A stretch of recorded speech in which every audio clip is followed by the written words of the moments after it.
الحمد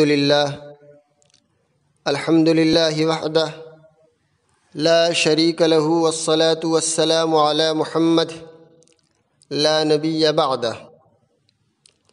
معزز و مکرم سامعین کرام، سفر نامہ آخرت کے تعلق سے گفتگو چل رہی ہے کہ انسان جب دنیا سے رخصت ہو کر آخرت کے سفر پر جاتا ہے تو اس کو کن کن حالات کا سامنا کرنا پڑتا ہے۔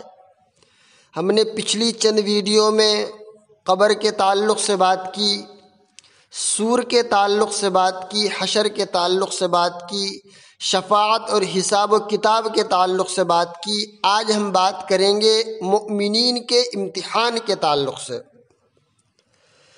یوم حشر کے آخری حصے میں کافر اپنے ان معبودوں کے ساتھ ہو لیں گے جن کی وہ دنیا میں پرستش اور عبادت کیا کرتے تھے۔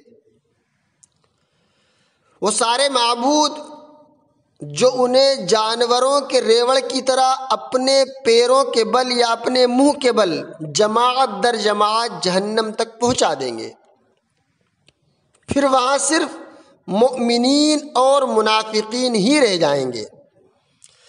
چنانچہ اللہ تبارک و تعالی ان کے پاس آ کر پوچھے گا، تم لوگ کس کا انتظار کر رہے ہو؟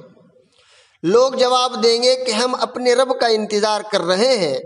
پھر جب اللہ تبارک و تعالی اپنی پنڈلی ظاہر کر دے گا تو لوگ اللہ تبارک و تعالی کو پہچان لیں گے اور سوائے منافقین کے تمام لوگ سجدے میں گر پڑیں گے۔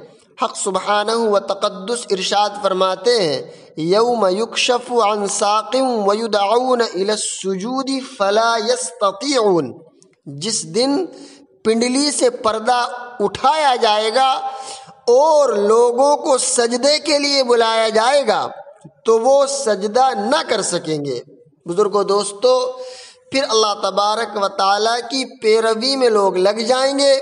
چنانچہ پل صراط رکھا جائے گا، اللہ تعالیٰ وہاں مؤمنوں کو نور عطا فرمائے گا اور منافقین کے نور کو بجھا دیا جائے گا۔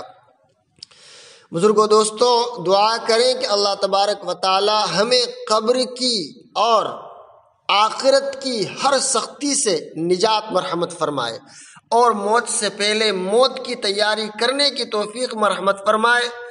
آخرت کی جو زندگی ہے لامحدود، اس کی تیاری کرنے کی توفیق مرحمت فرمائے۔